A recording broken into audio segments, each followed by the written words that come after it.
और अतिथिगण हमारे परम आदरणीय दोनों और आप सबकी गरिमा में उपस्थिति को प्रणाम करता हूँ। अभी मुसाफिर जी ने ग्रामीण परिवेश की बात करी थी। जी जी। तो एक दोहे से वहीं से प्रारंभ करता हूँ। जी जी, स्वागत सर। कि ग्रामवासिनी भारती हरे खेत खलिहान, ग्रामवासिनी भारती हरे खेत खलिहान, गौरव मेरे देश के संत किसान जवान, अमर तिरंगे की रहे, अमर तिरंगे की रहे अमिट सदा पहचान, भारत माँ का विश्व में गूंजे गौरव गान। इन शब्दों के साथ मैं अपना काव्य पाठ प्रारंभ करूंगा। मैंने एक दो दिन पहले मंच पटल पर लिखा था आपके जज्बे को देख के और आपके उसको देख के।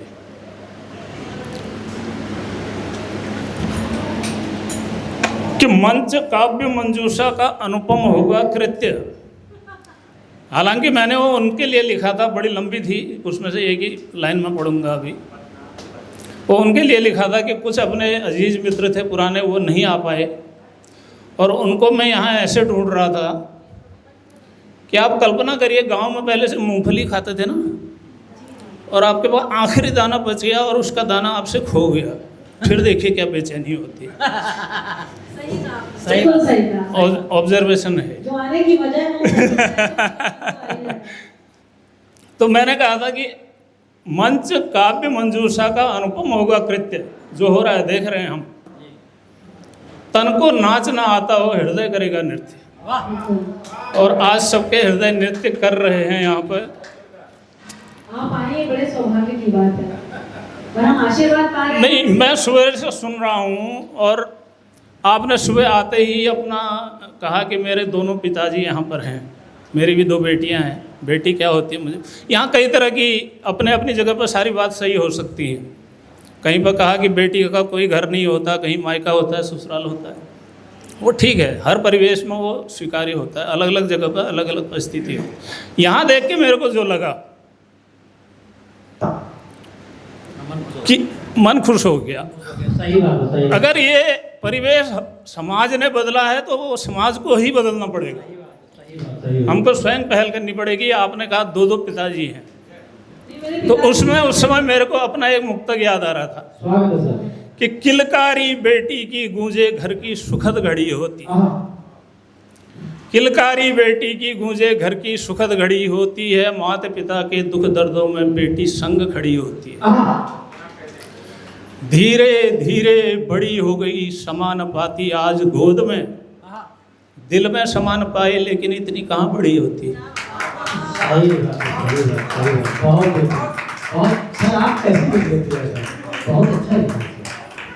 और ये पिताओं के कलेजे में ठग से लगी होगी। जी,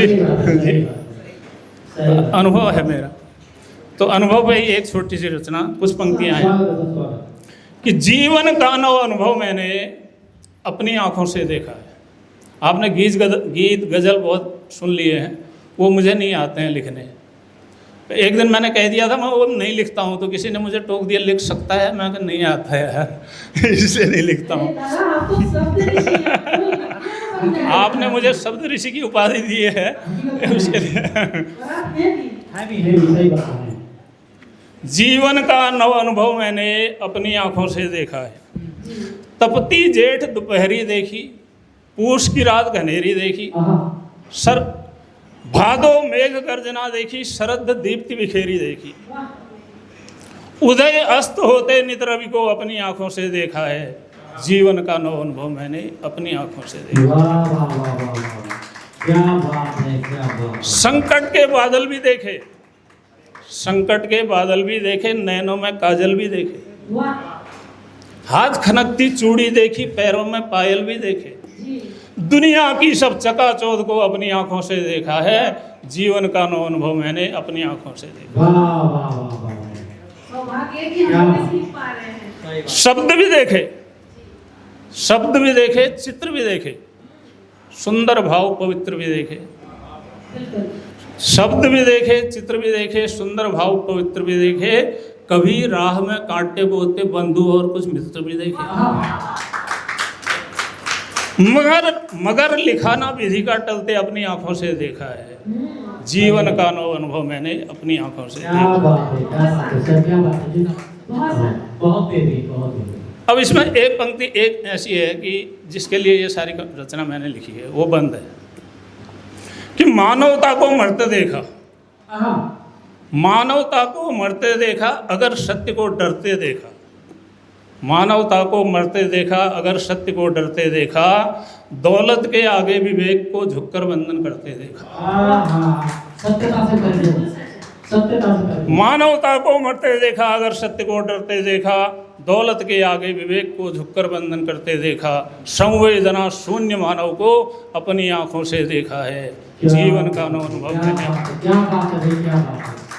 और इस कविता की अंतिम पंक्तियां कि कभी प्रेम निर्बल भी देखा, आंखों को निर्जल भी देखा। कभी प्रेम निर्मल भी देखा, आंखों को निर्जल भी देखा, संकट में नित उस ईश्वर को पास खड़े हर पल भी देखा। निशा बीत नित नबल प्रात को अपनी आंखों से देखा है। जीवन का अनुभव मैंने अपनी आंखों से देखा है। एक छोटी सी रचना, बिल्कुल बिल्कुल बिल्कुल सही बात है। एक छोटी सी रचना अपने ग्रामीण परिवेश में बहुत पहले मैंने लिखी थी। तो गांव में क्या होता है, सुबह सुबह जैसे चिड़ियाँ बोलती हैं, हमें जगाती हैं। तो क्योंकि मैं उस गांव से आता हूँ जहाँ पर छायावादी साहित्य के 4 स्तंभों में से एक पंडित सुमित्रानंद पंत जी की जन्मस्थली थी। मूलतः मैं उत्तराखंड से हूँ और आपने हमें उत्तर प्रदेश से अलग कर दिया तो हमें दिल्ली जाना पड़ा। आपने, मैं कहा आप प्रदेश की राजधानी में रहते हैं, हम देश की राजधानी में जाएंगे। तो उस पर लिखी थी कि गौरैया कोकिल मैना जब लगे जगाने सब मिल करके, मैं भी देख परिश्रम उनका उठ बैठा फिर तड़के तड़के। वह उन्मुक्त बालपन अपना बीता स्वर्ग सदृश गांव में, खग मृग सरिता मंद पवन सब मुझसे पहले जाग उठे हैं। सुखद विहंगम भोर दृश्य था सुर दुर्लभ प्रकृति की छाँव। क्या बात है, क्या बात है सर, क्या बात है, वाह। उसी गांव के एक बाग में, उसी बाग के एक वृक्ष पर, उसी वृक्ष के एक वृंत में, उसी वृंत के एक पात पर, अरे गजब, अंतरतम से तुझे निहारूं, अरे वाह। कैसी मनमोहक सुंदर छवि। बैठी एक रुपहली काया ओस की बूंद।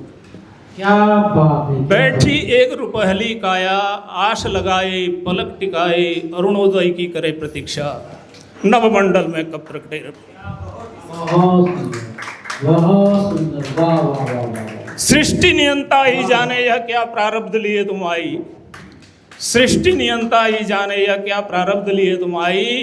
क्या विचरोगी इस उपवन में, कूद पड़ोगी या तड़ाग में, या विलीन होगी इस तरु में, या नवलेगा उठा गोद में। क्या बात है, सही बात, सही बात, सही बात, एक बात को लेकर आप बारीकी से सही बात है, सही बात है। क्या विलीन होगी इस तरु में, या नवलेगा उठा गोद में।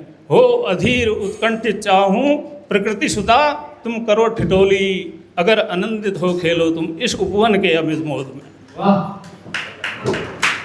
क्या बात है सर, क्या बात है। उस पल्लव की सुखद गोद से जब तुम निज यौवन पाओगी, उस पल्लव की सुखद गोद से जब तुम निज यौवन पाओगी, ठुमुक ठुमुक शिशुलीला करते बन पी उस जग में छाओगी। क्या बात है, क्या बात है। सच कहता हूँ, सच कहता हूँ हृदय मोहिनी, तब ही नया सवेरा होगा। क्या बात है, वाह। विस्मय कर जगती देखेगी, मैं देखूंगा तू देखेगी, गीत नवल तब मेरे होंगे, नूतन स्वर भी मेरा होगा। आपने एक सही कविता से हम लोग का परिचय करा दिया। इस मध्य हमारे सबके लिए कितना सौभाग्य, वाकई सौभाग्य। हम इतना सीखे, अदब तमीज से सही बात है। चलिए क्या चाहिए। कुछ आशीर्वाद हमें भी